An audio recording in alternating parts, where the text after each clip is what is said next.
Abra vossas Bíblias, 1 Reis, capítulo 18, a partir do verso 20. É uma palavra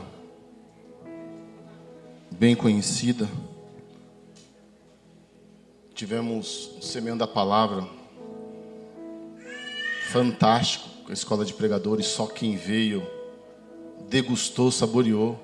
Grandes mestres nos trouxeram os ensinamentos incríveis, a qual marcou a nossa vida, a qual marcou a nossa história.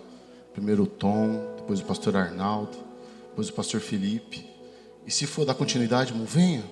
Você que tem desejo, você que sente o fogo pegar, você que tem uns insights, Wallace, de Deus, venha, faça parte. Os irmãos achou, amém? Os irmãos acharam, amém? Eu vou ler na edição de João Ferreira de Almeida, revista atualizada, segunda edição. Diz assim: então enviou Acabe mensageiros a todos os filhos de Israel, ajuntou os profetas no Monte Carmelo. Então Elias se chegou a todo o povo e disse: até quando cocheareis entre dois pensamentos? Se o Senhor é Deus, seguiu; se é Baal, seguiu. Porém o povo nada lhe respondeu. Pois bem, quero trazer uma mensagem com o tema Em busca da conexão perdida. Para os irmãos entenderem, em Êxodo capítulo 23, é passado para o povo algumas demonstrações. E uma delas era que o povo não se misturasse com outras nações, porque outras nações eram idólatras, outras nações tinham outros deuses. E o Senhor, a fim de preservar o seu povo, que o seu povo só mantesse a adoração a Ele, dá essas demonstrações, para que o povo não se case com mulheres de outras nações, para que outros deuses estranhos, não sejam introduzidos no meio de Israel. Vem Josué, grande homem de Deus. Josué, quando ele faz um concerto com o povo, ele deixa o povo como próprio testemunha. E quando Josué morre, ainda os anciões que serviam Josué por muitos anos, as pessoas seguem a Deus. Porém, no capítulo 2 de Juízes, o anjo repreende o povo, porque eles estão lembrando dos deuses de Egito. O povo chora, se arrepende. Josué morre, mas depois, logo em seguida, o povo volta. E um dos primeiros temas que eu quero trazer é: a falta da palavra nos afasta de Deus.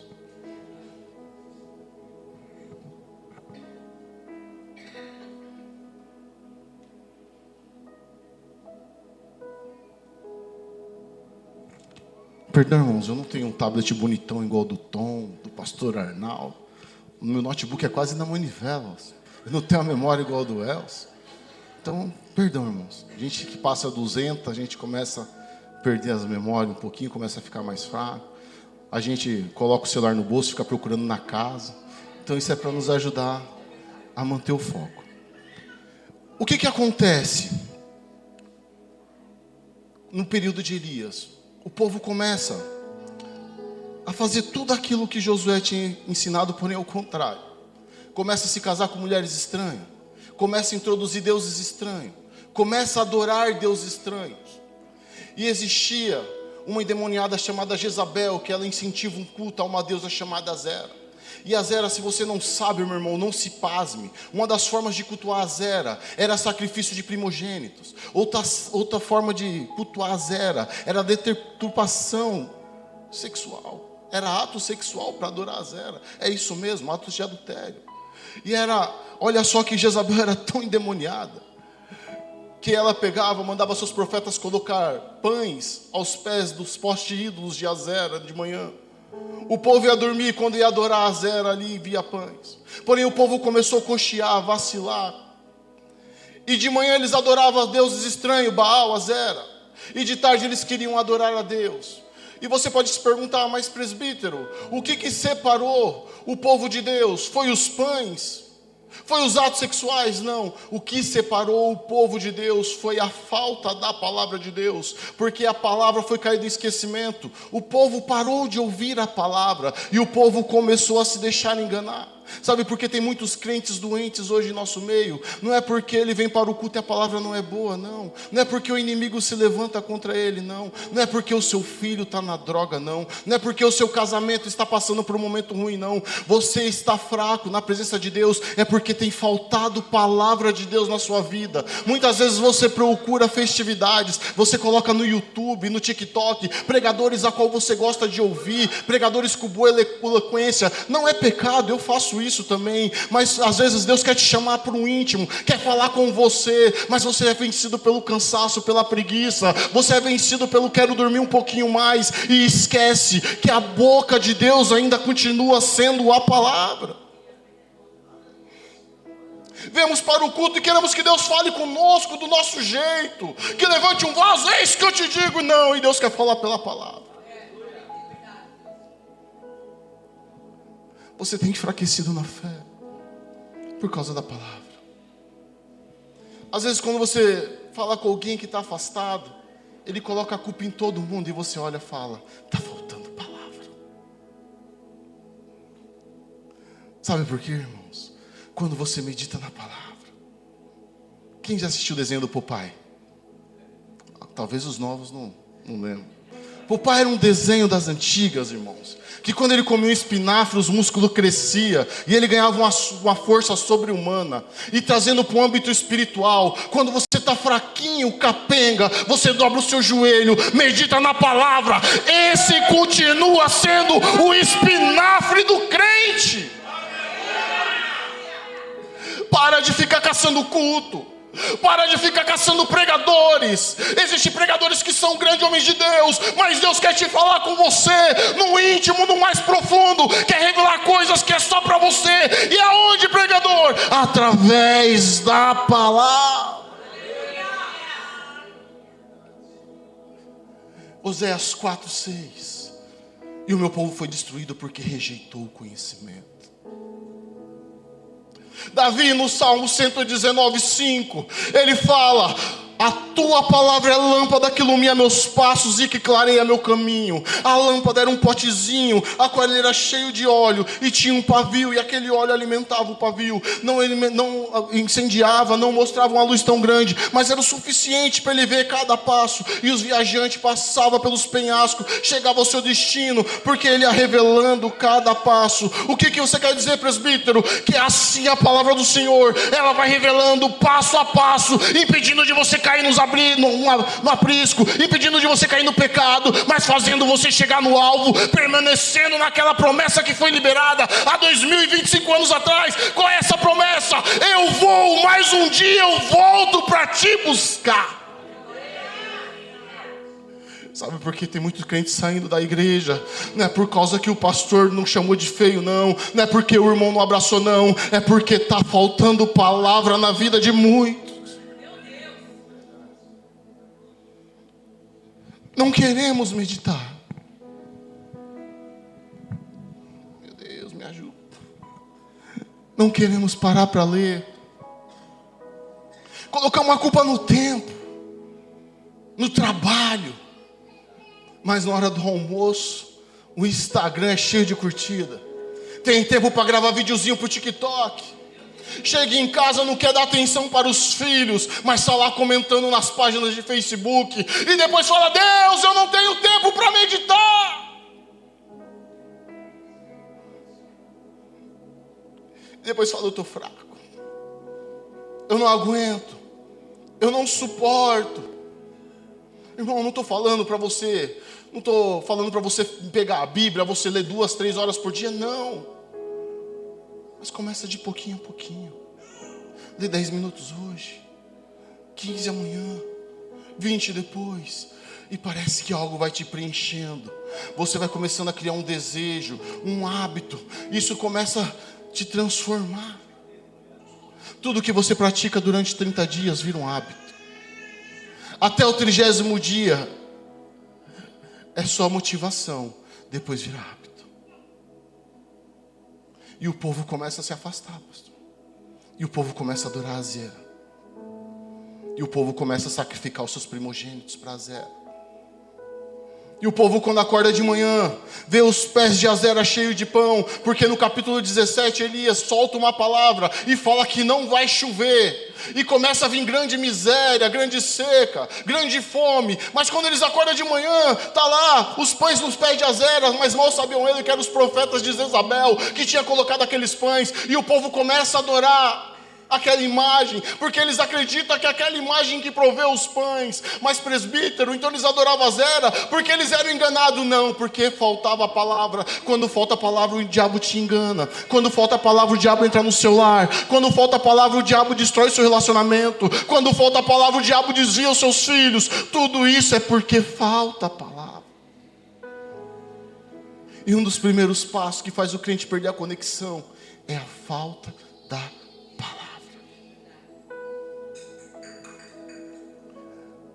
Quando Jesus fala em Mateus 4,4, nem só de pão viverá o homem, mas de toda a palavra saída da boca de Deus. Cristo está dizendo assim: olha, o pão sustenta a sua carne, mas o que vai sustentar o seu espírito é a palavra de Deus. E sabe o que é mais engraçado, pastor? Não. É crente querendo dar conselho sem conhecer a palavra.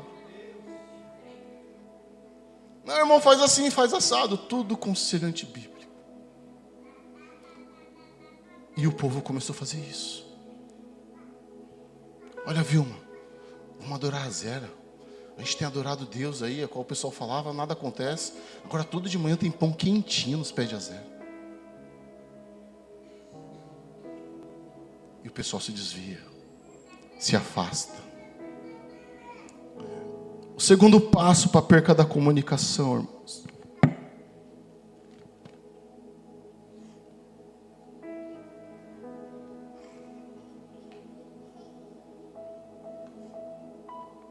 é a falta de cultuar. Quando você lê essa palavra, você vai ver a parte que Elias restaura o altar. O altar estava como? A Bíblia relata que o altar estava como, igreja? Quebrado. Por que estava quebrado? Porque estava abandonado. O povo não oferecia mais sacrifício a Deus. O povo não adorava mais a Deus. E passou o tempo, o altar se deteriorou. Sabe aquele crente que fala: eu posso cultuar a Deus de casa? Não, você não pode. Eu posso servir a Deus através da internet? Não, você não pode. Vou te fazer uma ilustração, você vai entender. Sabe aquele dia que está tudo errado? Satanás se levanta no seu trabalho. Você sofre perseguição. Você sofre calúnia. Tentam tirar a sua paz. E você chega aqui, parecendo que tem vivido o pior dia da sua vida. Mas quando você começa a adorar, parece que uma chave começa a se virar. As coisas começam a mudar. Ah, se você pudesse ver no mundo espiritual, você ia ver Satanás tentando te derrubar todos os dias. Mas você chega aqui à noite e fala: ao Deus da minha vida, eu te entrego tudo. Isso é um brado no mundo espiritual dizendo: Satanás, você tentou, mas ainda tudo que é em mim pertence ao Senhor.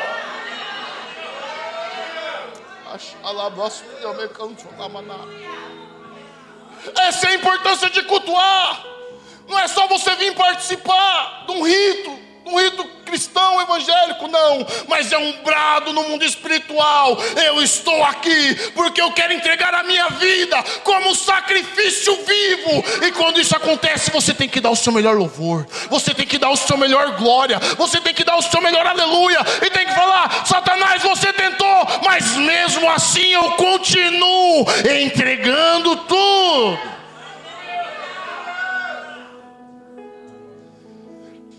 Adorar quando tudo está bem é bom, é fácil. Mas eu vou te contar algo que eu nunca contei para a igreja. No início deste ano, eu mandei um camarada embora. E eu não mandei por justa causa, porque nós crentes temos o coração bom. Esse camarada fez uma denúncia enganosa, mentirosa. E numa da parte da denúncia ele colocou que eu tinha relacionamento com várias funcionárias. E aí, presbítero, eu fiquei em paz. Mas como falar para minha mulher que eu tinha aquela denúncia? Imagina o pastor Arnaldo falando para a pastora Lídia. Eu tive a pastor Arnaldo é ser botado para fora. Irmãos, e quando eu falei com a Rose, eu entendi ela. As pessoas têm um costume de onde a fumaça tem fogo.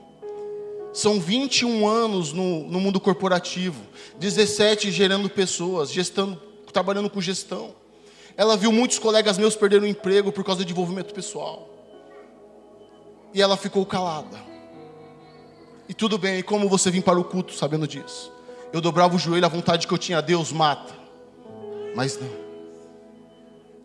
Eu vinha para o culto, irmãos, é difícil. Muitas vezes a gente só vinha na presença, às vezes vinha o louvor, você não tem força para louvar, mas você começa a adorar a Deus com as suas lágrimas, e começa a se perguntar, Deus, por que isso está passando comigo? Por que isso está acontecendo comigo? Você dobrava o joelho, eu dobrava o joelho na minha casa para orar e não conseguia.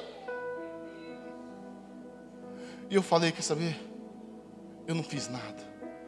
Eu já passei outras calúnias, mas nunca uma situação dessa. Eu vou adorar. Passa um mês, passa dois. No terceiro mês, um dos supervisores da minha central, um dos grandes da empresa, um dos CEO, vai na minha loja. E ele fala, eu quero ir em Itaquá. Até o treinador se espantou, mas você quer ver o que em Itaquá? Não tem nada lá. Eu quero ir lá que eu quero conversar com o Jefferson. E a palavra que ele foi, a empresa está com você, porque você é honesto. Beleza? E aí para convencer a Rose?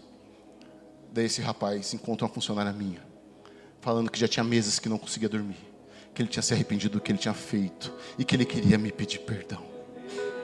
E quando eu converso com a Rose, mas B, você não ficou preocupado? Eu não. Mas por quê? Porque eu tenho a convicção no meu Senhor. Jó 19:25, mesmo depois de ele ter questionado a Deus tanto, de ter sido acusado, ele fala, porque eu sei que o meu Redentor vive, e por fim, os meus olhos ainda verão a glória de Deus. Irmãos, independente do que você esteja passando, adore a Deus, dê o seu melhor, cante, glorifique como se fosse o seu melhor culto. E o que vai acontecer? Quando você dá o seu melhor culto, quando você dá a sua melhor adoração, você não vê com os olhos carnais, mas no mundo espiritual, Deus começa a agir em seu favor. É fácil? Não, não é fácil. Você acha que quando Elias pega 12 pedras, as 12 tribos,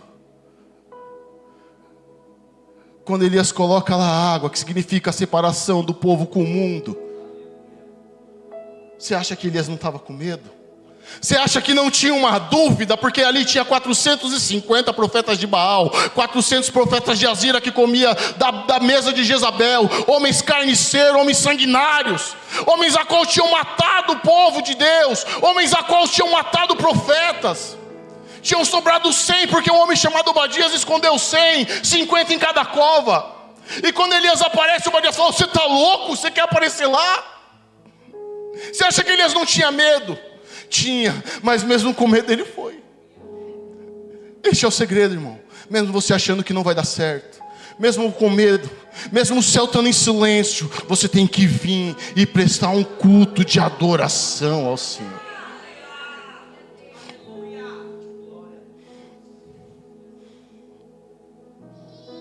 Você sabe o que simbolizava o altar? O altar era o ponto de contato entre Deus e o homem. E estava quebrado. Ou seja, a conexão estava rompida. Talvez você chegou aqui hoje tendo um dia ruim. Claudinho, adorar a Deus quando tudo está bom é fácil. Quando tudo está bem em casa é fácil. Irmão, eu chegava em casa, a Rose estava com a cara do tamanho de uma lua. E eu não julgo ela. Eu falei para ela depois, eu no seu lugar eu tinha pedido divórcio. Pode julgar o presbítero Jefferson, mas muitos aqui fariam a mesma coisa. E ela foi sábia.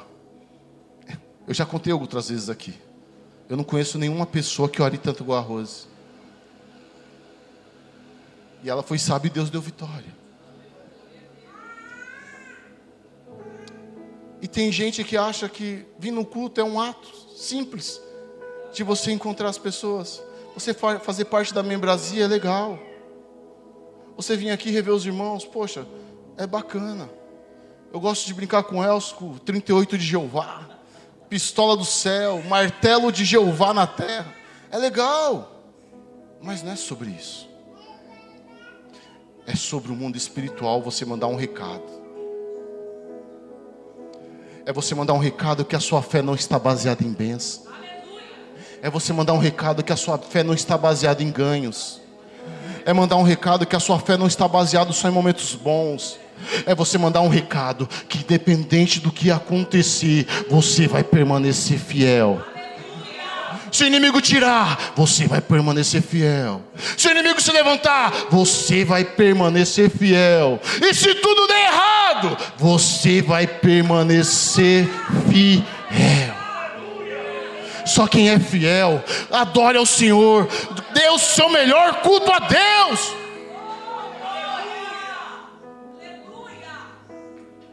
O Tom trouxe uma pregação um tempo atrás sobre culto, que service em inglês. Às vezes nós viemos aqui querendo receber, culto não é sobre isso. Naquela palavra do Tom eu entendi muito bem. Agora você viver é diferente, é difícil. Mas e aí, presbítero? O que você tem a dizer? Vale a pena. Só isso? Vale a pena. Vale a pena ser fiel. Eu olhava para o pastor e para a pastora, eu falava para a Rose, eu não aguentaria. E você vinha, via os dois aqui, às vezes o pastor, às vezes a pastora adorando. Se vocês perguntar para ele, e aí? Eles vão falar para você, valeu a pena. Vale a pena você no seu pior dia chegar aqui, oferecer o seu melhor culto, porque dentro de você o Senhor vira uma chave e te mostra que vale a pena ser fiel nos momentos bons, nos momentos ruins. E Deus quer que você seja fiel em todos. Escutem bem, todos os momentos temos que ser fiéis ao Senhor e entregar o nosso melhor culto. Aleluia. E aí? Que depois que Elias fez, ele clamou a Deus. O que nos reconecta ao céu? O clamor, a oração. Se você se firmar na palavra, você vai ser fiel em todos os momentos. E você sempre vai ter uma oração a Deus. Ele clama, o fogo cai, como sinal de que o Senhor estava recebendo o sacrifício. A conexão que havia se perdido é restabelecida. E como sinal do céu, todos os profetas daqueles deuses estranhos são consumidos. Vou falar com a igreja. Vou falar para receber bênção. A igreja fala, clame a Deus. Eu vou repetir outras palavras. Amém ou não amém? Vamos fazer um ensaio então. Para receber bênção.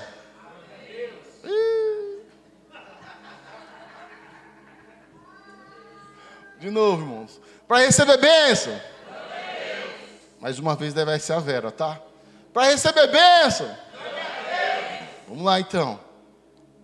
Para a igreja receber bênção. Para a igreja continuar firme. Quando o inimigo se levantar. Para o fogo do céu cair.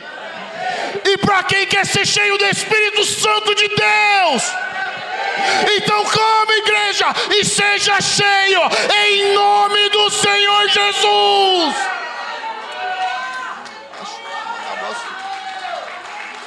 Se você quer ser cheio, clame que o fogo vai invadir o seu coração e você vai ter a conexão que foi perdida restabelecida em nome de Jesus.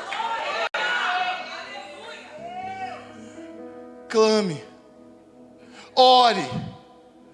O combustível do crente é oração. Irmão, eu estou passando um teste, vocês vão entender. Eu troquei de carro. E quando eu abri o capô do carro, um motor de quase 1 metro, eu tomei um susto. Eu entendi por que o bicho bebe tanto.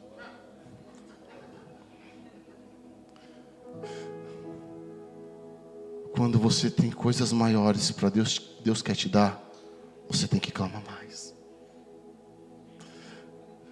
Você não entendeu? Como diz o grande estudioso Tio Ben, grandes responsabilidades.